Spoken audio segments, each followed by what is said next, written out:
Bonjour, bienvenue.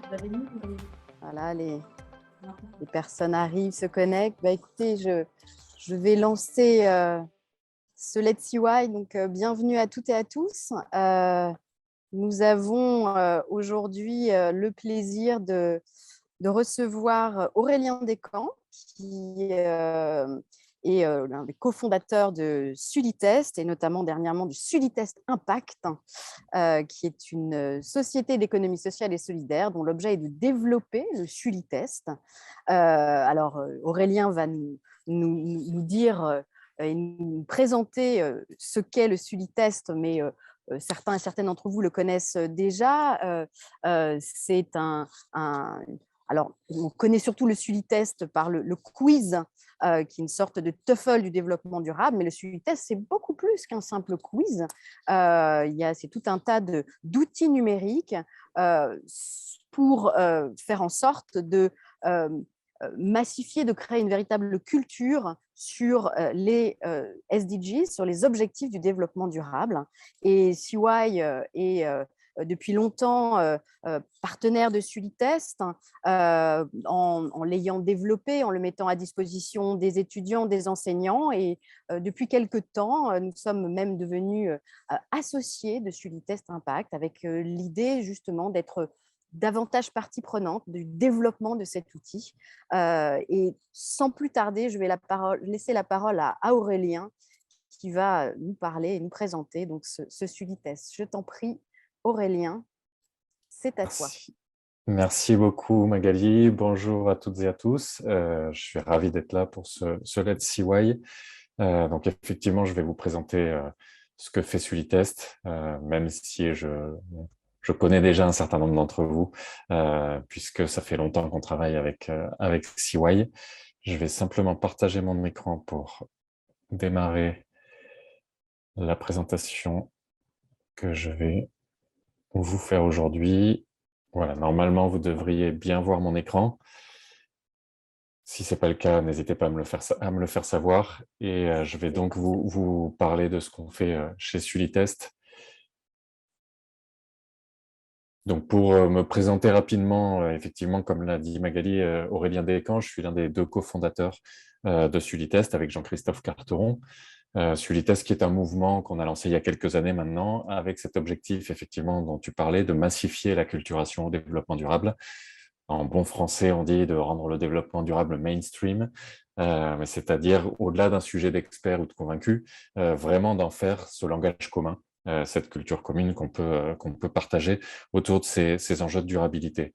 En ce qui me concerne, je suis un ancien enseignant-chercheur. J'ai été enseignant-chercheur permanent dans différentes maisons à l'université et dans des écoles de commerce, dont presque 10 ans à Catch Business School, dans ma vie précédente, qui vient de changer, puisque effectivement, avec Jean-Christophe, nous avons travaillé à faire changer d'échelle ce mouvement Sulitest qu'on avait lancé en 2014 au format associatif. Et nous avons donc décidé, avec l'association Sulitest, qui existe toujours bien sûr, mais de créer un deuxième véhicule, une entreprise de l'économie sociale et solidaire, pour laquelle j'ai donc quitté mon poste de professeur permanent pour devenir jeune entrepreneur social à temps plein avec Sulitest. Alors, après cette rapide présentation, je vous propose de faire un tour d'horizon pour que vous sachiez à la fois ce que l'on fait chez Sulitest et quels sont les outils dont on dispose et qu'on met à disposition des établissements d'enseignement supérieur et plus largement des organisations, et puis répondre à vos questions, évidemment, sur la manière d'utiliser ces outils. Alors, pourquoi on a lancé ce mouvement Sulitest? Pour une raison assez simple. Je pense qu'on est assez nombreux à être conscients que la plupart des enjeux de développement durable, de durabilité, de transition écologique et sociale, peu importe le nom qu'on lui donne, viennent en général de décisions humaines, prises très souvent dans un contexte professionnel et assez souvent par des gens diplômés, quelquefois de l'enseignement supérieur, donc qui sont a priori compétents et formés, et qui pourtant collectivement prennent des décisions qui auraient plutôt tendance à nous envoyer dans le mur, Donc ça, c'est le constat de base qui nous a fait partir avec Sulitest, de dire mais qu'est-ce qu'on peut faire de ça? Qu'est-ce qu'on peut faire par rapport à ça? Comment on peut s'assurer au moins que l'ensemble des citoyens et des gens qui prennent des décisions au sens large soient suffisamment équipés pour prendre en compte ces enjeux dans leurs décisions. Donc, c'est la mission de Sulitest, c'est donc de massifier cette compréhension, cette acculturation aux enjeux de durabilité en fournissant des outils en ligne et un accompagnement quand c'est nécessaire ou quand c'est demandé aux universités ou aux organisations pour mettre en place cette culture développement durable avec les outils en ligne qu'on propose. Et donc, l'idée de départ, elle est finalement assez simple.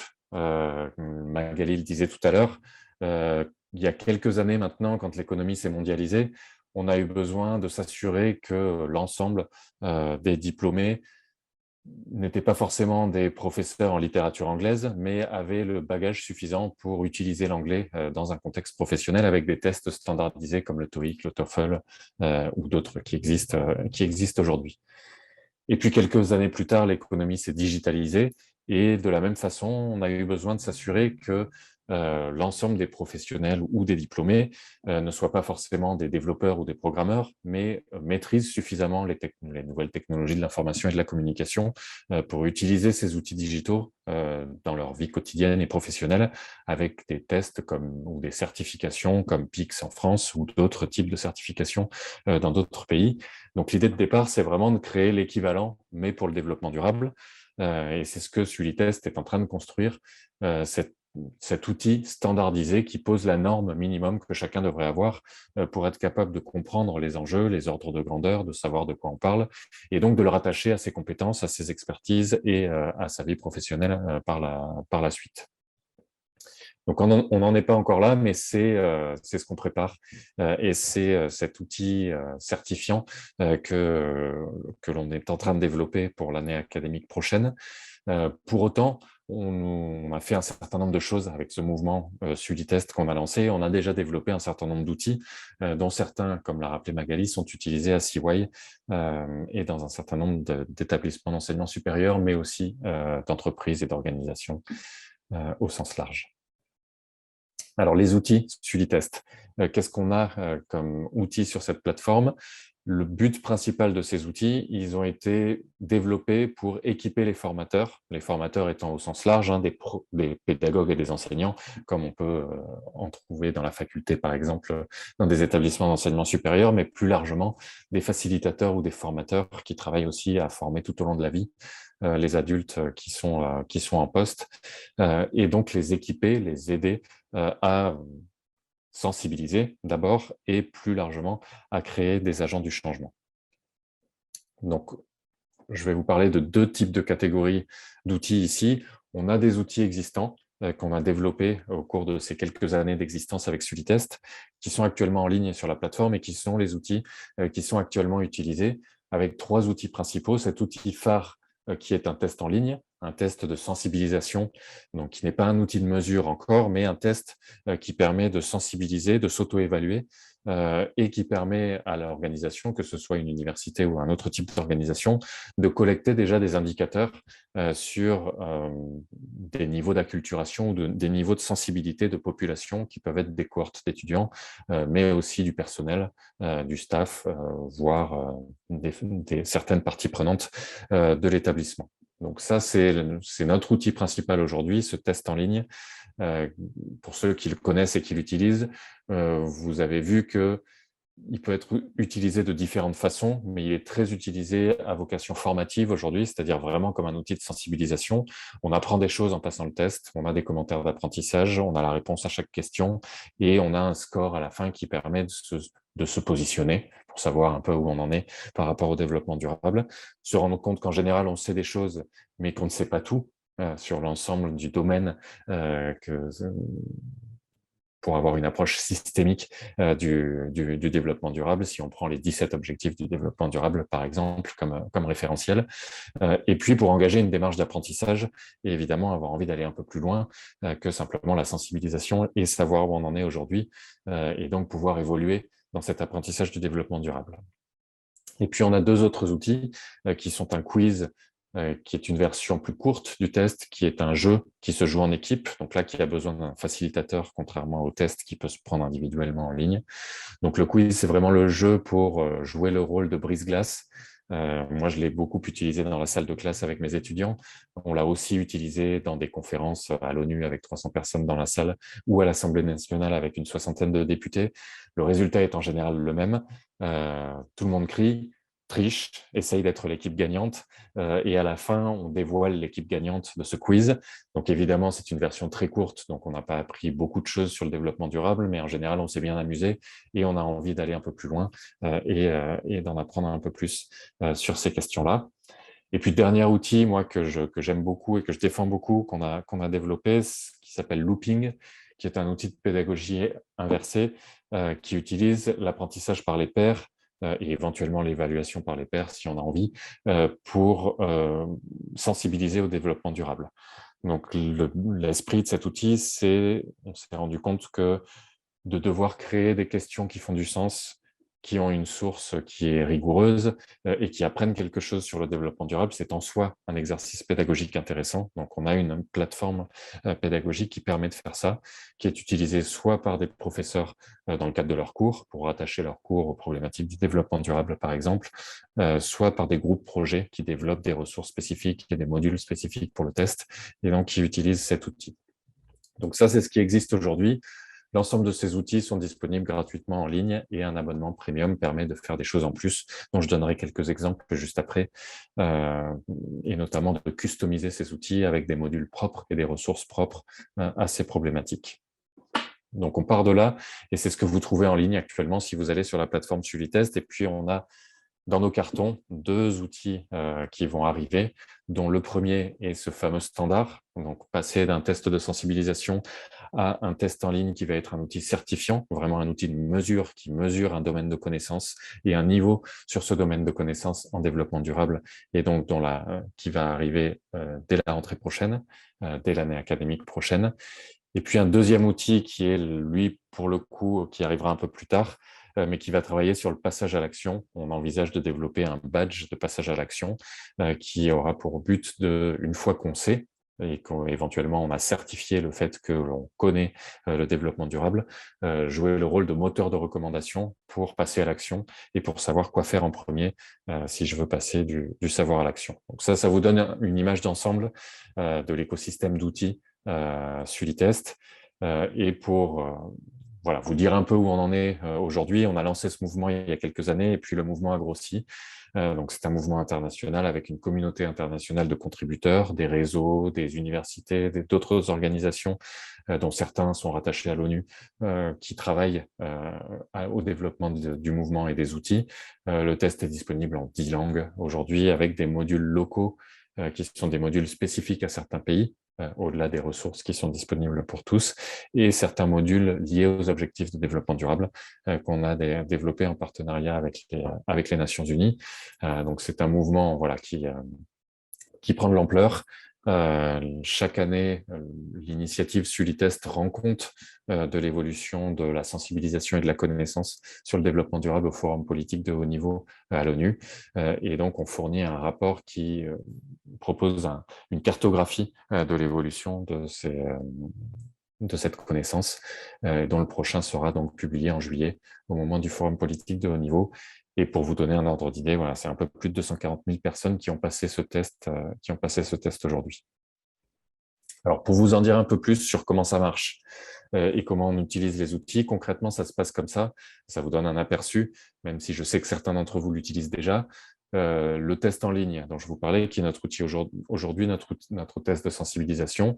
Les candidats sont invités par l'université à passer des sessions de ce test en ligne, passent le test, apprennent des choses et à la fin ont un score avec un peu de benchmark qui permet de se positionner, de savoir un peu où j'en suis par rapport aux dimensions couvertes par le test et par rapport aux grandes moyennes mondiales dans le pays ou dans sa session. Et puis, l'organisation, l'université en l'occurrence, ici obtient des données et des indicateurs sur ces cohortes, sur ces populations qui ont passé le test, qui permet de piloter, d'informer la pédagogie éventuellement ou la stratégie de l'école ou de l'université par rapport à ces questions de développement durable.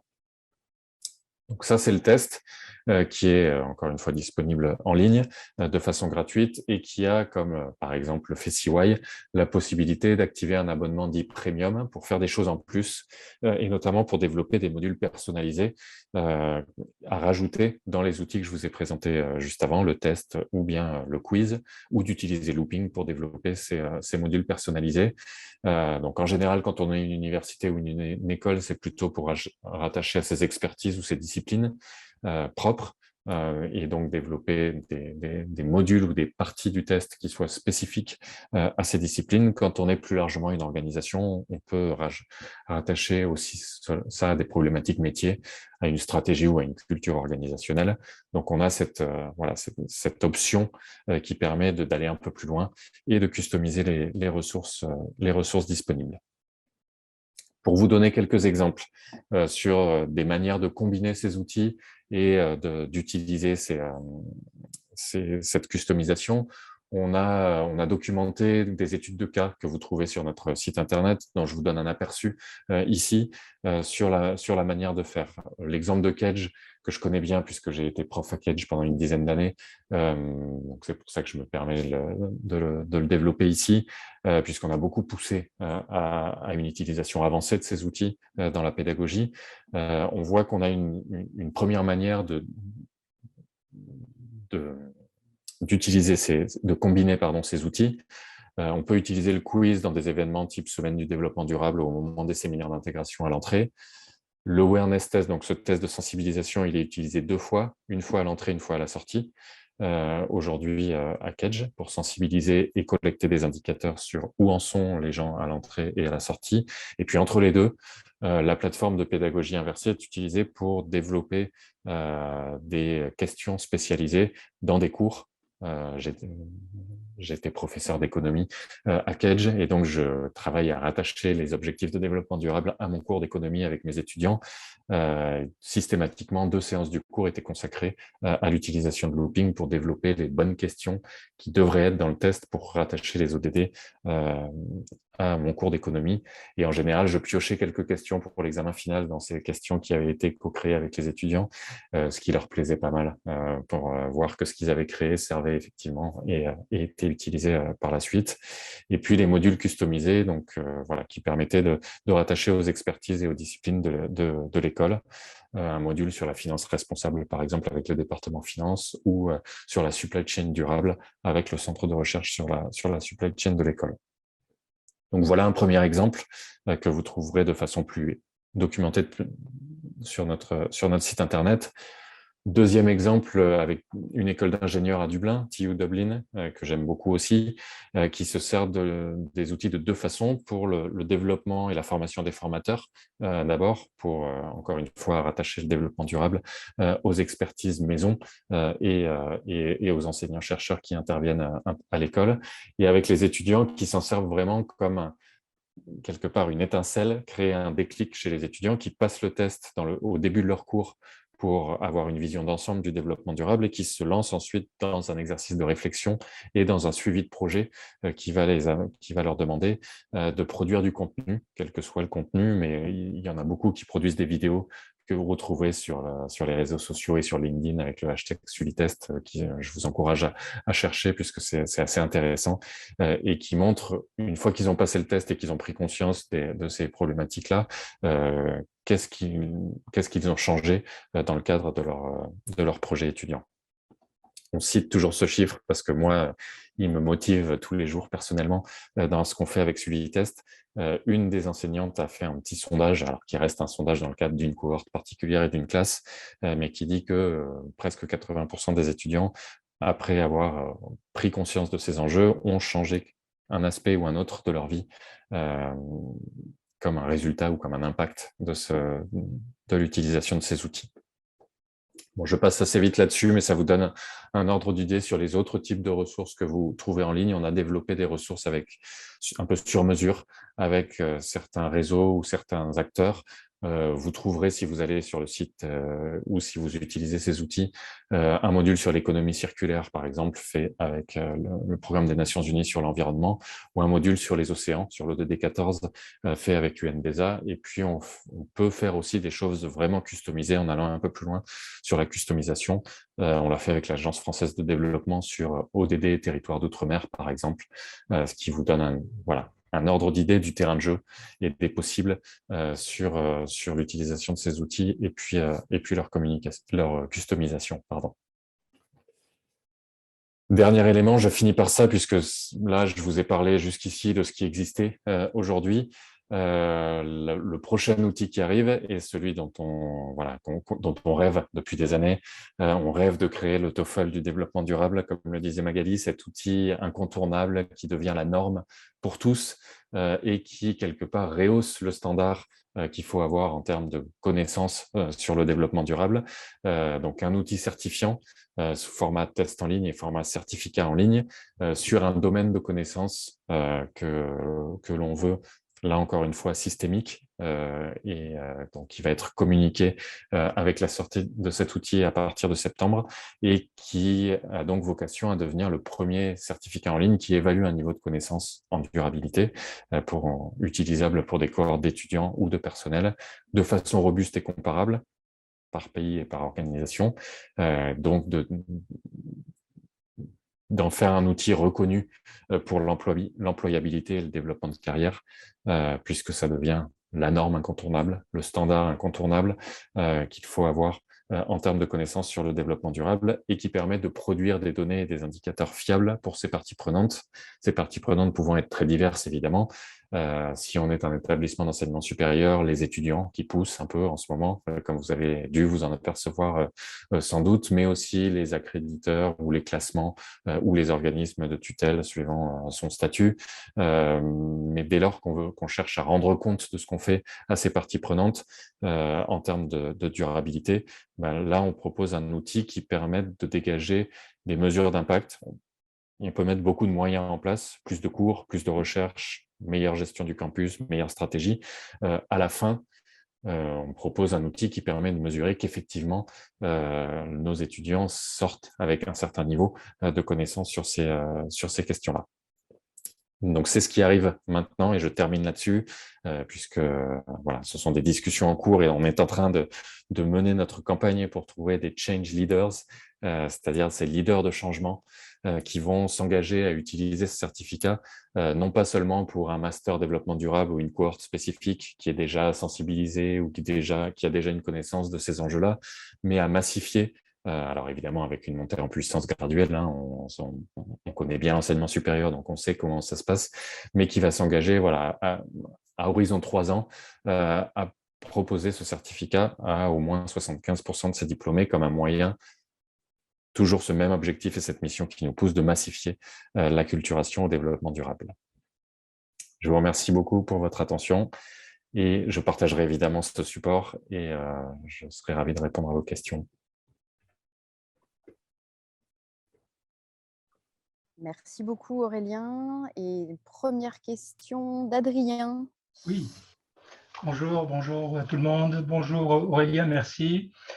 Nous sommes toujours à l'affût de telles propositions, de telles pistes, de telles explorations de terrain qui vont marquer bien sûr les années à venir. Alors je vais aller droit au but. Je travaille donc dans le tourisme. Je suis le responsable de la licence professionnelle du tourisme international et cette approche en termes de durabilité, en termes de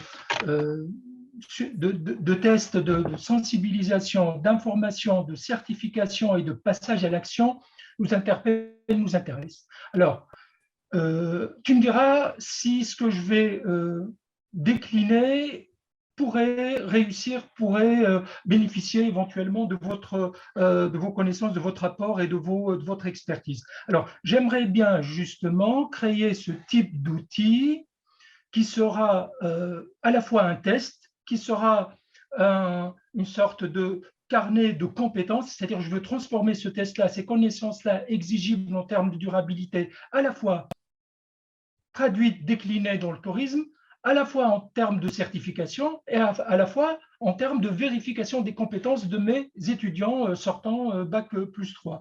Est-ce que c'est faisable et est-ce que je pourrais co-construire cet outil-là aussi bien avec vous qu'avec un groupe d'étudiants qui vont initier ce projet. Est-ce que votre rôle pourrait s'insérer dans cette démarche-là qui nous intéresse et sur laquelle on se concentre pour les 2-3 prochaines années à venir? Alors, réponse courte, oui, évidemment.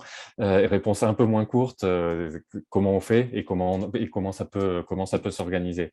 Ce que je disais tout à l'heure, c'est que nous, notre rôle, il est double.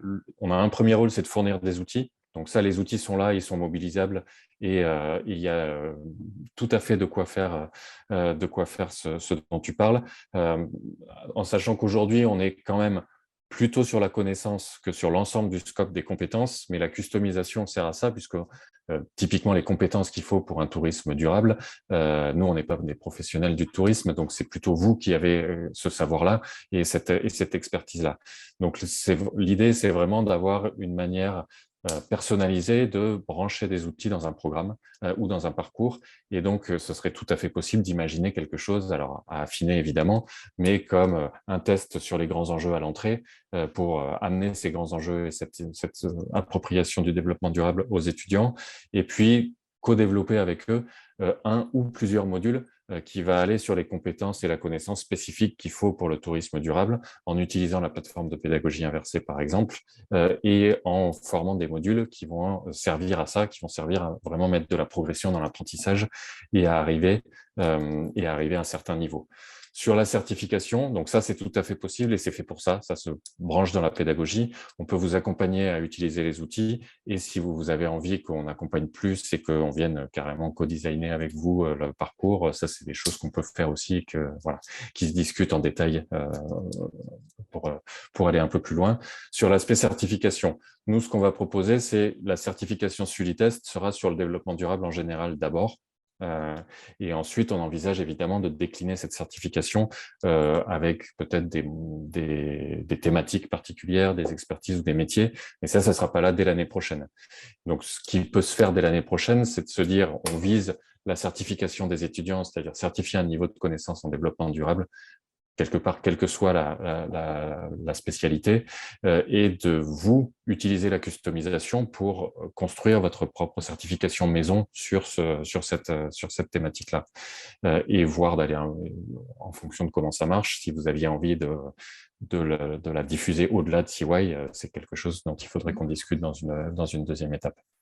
Donc, je te contacte ou je contacte quelqu'un d'autre ou je vais sur le site? Comment je fais concrètement? Je vais partager les supports, il y a mon contact. N'hésite pas à me contacter, ça sera soit moi, soit quelqu'un de l'équipe Sulitest qui reprendra contact. Merci. Merci. Olivier? Oui, alors merci Aurélien pour la présentation. Je vais faire un petit peu comme Adrien, en fait, en tant que responsable de la mention Master Biologie Santé. Si je veux mettre en place finalement le dispositif Sulitest, alors faire un Wikisuli aussi, comme on l'avait fait avec les doctorants, ou si le mettre en place au niveau de mon master, en fait, comment concrètement on s'organise. En fait, la difficulté qu'on a rencontrée, plusieurs responsables de formation, c'est vers qui on se tourne, comment on s'organise pour le développer, le déployer directement dans la formation. Est-ce que c'est vers toi qu'on va se tourner ou est-ce que c'est en interne? Moi, je sais qu'effectivement, par ailleurs, hein, je vais séparer les deux catégories. Je sais par ailleurs qu'on a le dispositif, qu'on a l'outil, mais en fait, comment déployer l'outil dans nos formations? Oui, alors un peu même réponse. Nous, en tant que Sulitest, ce qu'on fournit, ce sont les outils et un accompagnement à la prise en main des outils. Donc ça, voilà, il faut me contacter et que ce soit moi ou quelqu'un de l'équipe Sulitest. Les outils sont en place, Sergi les utilise depuis longtemps et pour que toutes les options soient disponibles et tous les outils soient disponibles, ce qu'on fait, c'est vous accompagner dans la prise en main des outils et dans quelque part des retours d'expérience de ce qui se passe dans les autres établissements d'enseignement supérieur pour voir comment concrètement ça peut se brancher dans la pédagogie, comment ça va s'articuler. A priori, on s'arrête là. C'est-à-dire qu'ensuite, l'ingénierie pédagogique, c'est propre à l'établissement, la manière de le brancher dans les cours et la manière vraiment de l'utiliser avec les étudiants, ça relève de l'ingénierie pédagogique maison, entre guillemets. Et là-dessus, évidemment, on pourrait imaginer d'aller un peu plus loin si le besoin se fait sentir pour vous accompagner là-dessus ou co-créer, co-définir quel peut être le parcours pédagogique. Mais notre métier de base, ça n'est pas de remplacer les ingénieurs pédagogiques ni les formateurs, c'est de fournir les outils aux formateurs et aux ingénieurs pédagogiques et de les accompagner dans la prise en main des outils. Ensuite, évidemment, tout est possible.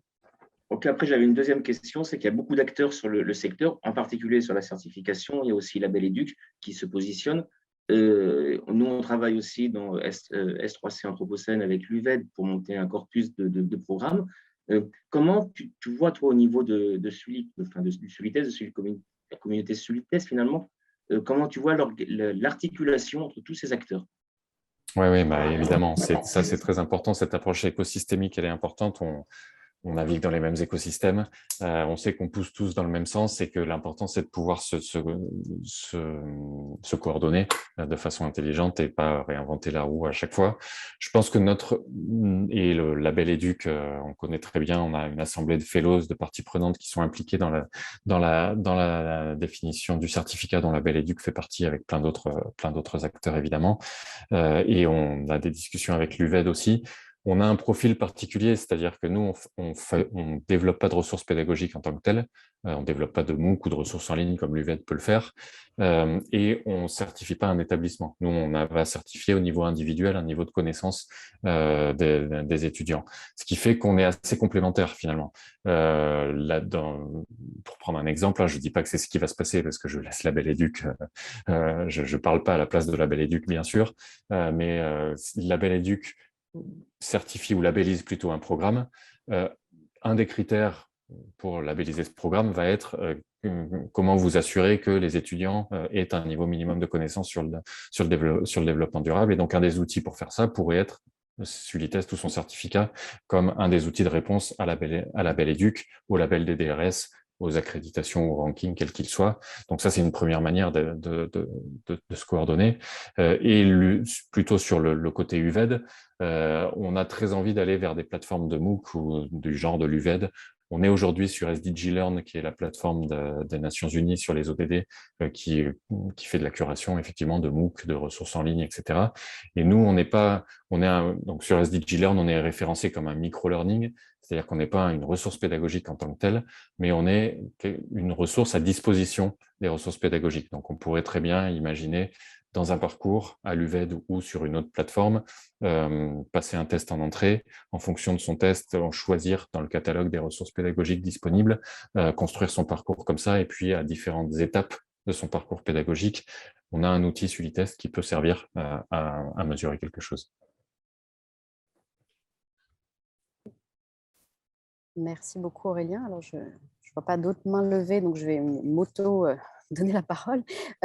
Sur cette question, effectivement, soulevée par à la fois Adrien, Olivier, et d'accompagnement justement pour prendre en main les outils, en complément de ce que vient de dire Aurélien, nous avons, notamment dans le cadre du projet, vous savez, le PIA 4 CY Génération, nous avons emporté ce projet et un certain nombre de financements. Et parmi les actions, nous allons renforcer un peu l'équipe justement du pôle de diversification pédagogique, les ingénieurs pédagogiques, et notamment est prévu un poste d'une personne qui va pouvoir être en accompagnement des enseignants sur la prise en main d'outils numériques comme le Sulitest notamment.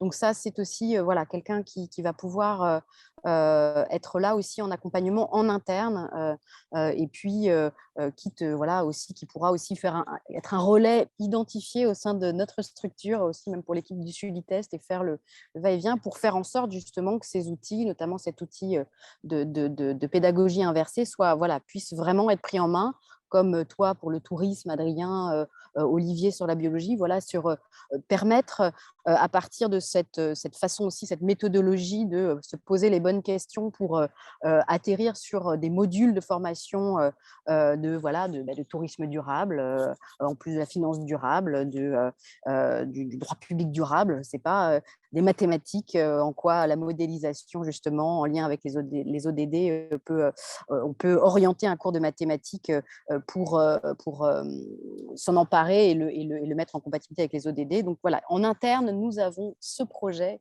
et donc c'est en cours de recrutement. Et lorsque la personne sera nommée, n'hésiteront pas, bien évidemment, à communiquer sur celle-ci auprès de toute notre communauté enseignante. Est-ce qu'il y a d'autres questions?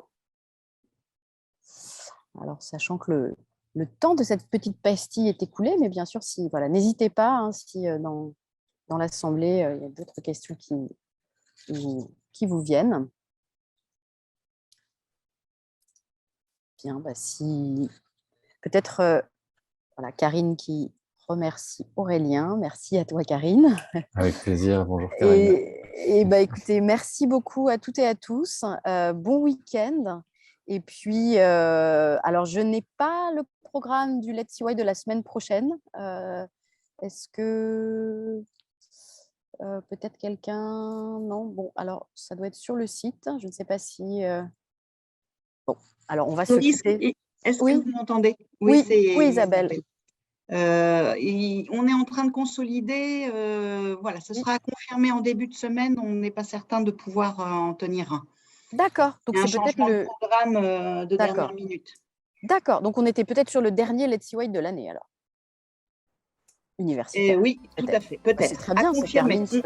Non, il y en aura d'autres, mais effectivement, pour celui de la prochaine, la personne prévue nous a fait défaut un peu tardivement et on a retrouvé un éventuel backup. Donc, il n'y aura peut-être pas la semaine prochaine, mais on espère encore, avec Isabelle, Oui, on ne manque pas de sujet. D'accord, très bien. Merci beaucoup.